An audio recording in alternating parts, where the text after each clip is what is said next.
So no, I'm not actually going to be casting spells, but casting spells comes from, well, a couple different things besides witchcraft and devil worship.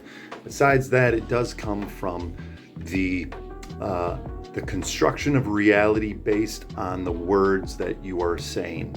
Okay, so if you cast a spell on someone and they start believing that they have that spell casted on them, they're going to act out that belief. This is where casting spells kind of comes from, is spelling, language, constructing reality with language.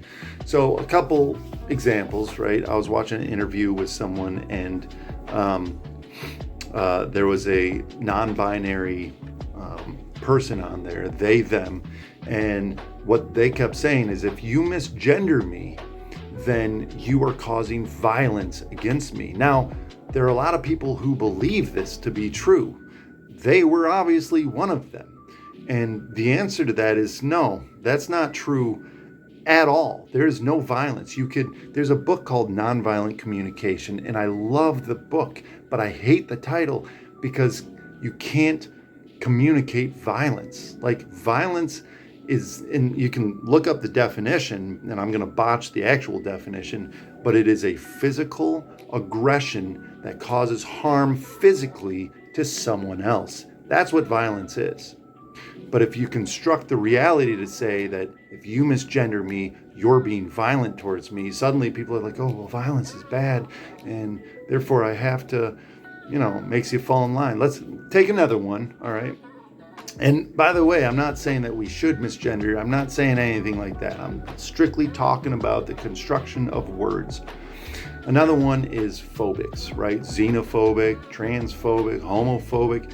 The problem is a phobia is an irrational fear that causes distress and significant impairment into your everyday life, right? So let's say you disagree with homosexuality, that doesn't make you a homophobic, because you're not irrationally scared of that person, you just disagree with it. But with these words being constructed, and some of them happen organically, some of them are being implemented by, let's say, the government. And here's one that has been implemented by the government. The COVID-19 vaccine was not a vaccine. When it first came out, it was not technically a vaccine because it did not fit the definition of what a vaccine is.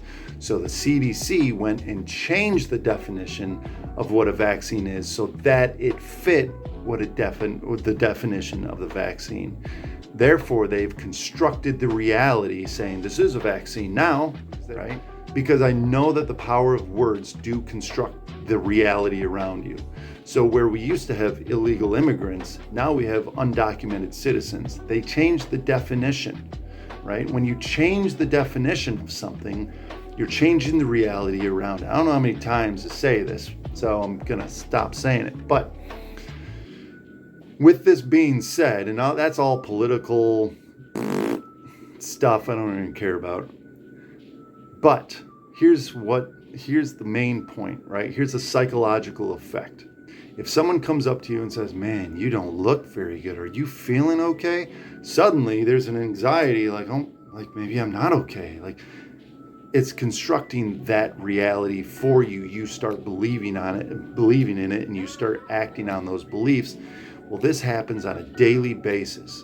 Whatever it is that you are saying to yourself daily that you believe is constructing the reality in which you're perceiving reality.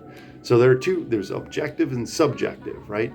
We all live subjectively. We don't see reality for what it actually is. We see reality for how we see reality, and the words in which we're using to define ourselves, to define our country, to define our friends. These are all constructing a reality.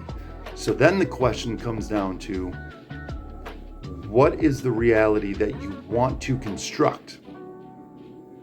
And do your words reflect that reality? Because if they don't, you have to be very aware of what you're saying in order to start changing those words so that you can change your reality. Now, quick little simple example of this is you're doing something difficult. You don't really want to do it. So you say, I can't do this. This is, I can't do it, right? Versus saying, this is difficult, but I'm going to do it. This is difficult and I'm going to give it my all, versus saying anything like that. And so, and this also goes down to earning respect from people as well. Like, if you're saying all the time that I can't do something, or you're constantly complaining, you're creating a reality around you, and some other people don't want to be part of that reality. So, food for thought. Let me know what you think. Try not to tear me apart too much in the comments section, but if you have to, go ahead, feel free.